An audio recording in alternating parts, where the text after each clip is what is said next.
sabe content ze za buri gihe nuzo abantu baze uzi ko wagira ngo igihugu cyacu gifite ikibazo ku buryo abantu bari mu bibazo gusa. Ndongera gusuje kandi ngo ikaze wo kurikira Giro TV show. Giro TV show nk'ibisanzwe ni za show ziba ziri kugenda zicicikana hirya no hino, zica ibintu, show zaciye ibintu nizo tubagezaho. So kuri uyu munsi wa none cyangwa se muri uyu mwanya reka tugaruke kuri Sabe Murungi Sabe.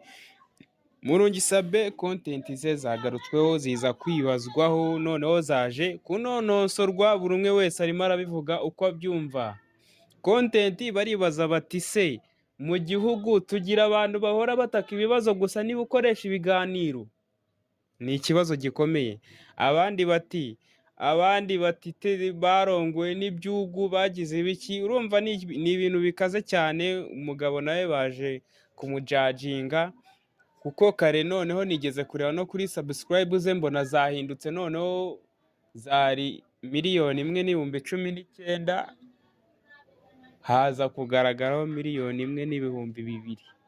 Ubwo byagenze bite? Gusa sinzi ukuntu biri kwicangacanga, niba ari YouTube yicangacanga ntawamenya. Reka tuze turaza kwitegereza neza turebe. Gusa nyine abantu bamugarutseho ntago bari kubyumva rumwe. Oya yago sabe content ze za buri gihe nuzo abantu baze uzi ko wagira ngo igihugu cyacu gifite ikibazo ku buryo abantu bari mu bibazo gusa. Nta muntu arajyayo uvuga neza u Rwanda, ajya avuga ati nahuye n'ibibazo ibi n'ibi, basambanyije ku ngufu, imbwa yarandongoye ibi. Nta muntu urajya avuga ngo u Rwanda rwafashije ibi ngibi. Noneho habaye abagore yago yavuze ati habaye abagore bahora bariranga abagabo barabakubise. Nyine hari abanyarwanda ingo zose zo mu Rwanda, hari abanyarwanda bakunze content. Amahirwe Godfather umfashe n'intambara nakamaramaza nyine nk'izo tumazemo iminsi, n'uruhererekane rw'intambara bayago n'abandi bose.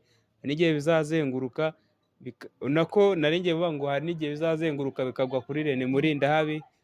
Tayari byamaze kumugeraho, nawe niwe byavuye kugira ngo bisimbukire kuri Sabe. So Giro TV show ngiyo show, banze wumva ukuntu abantu bari kubivuga.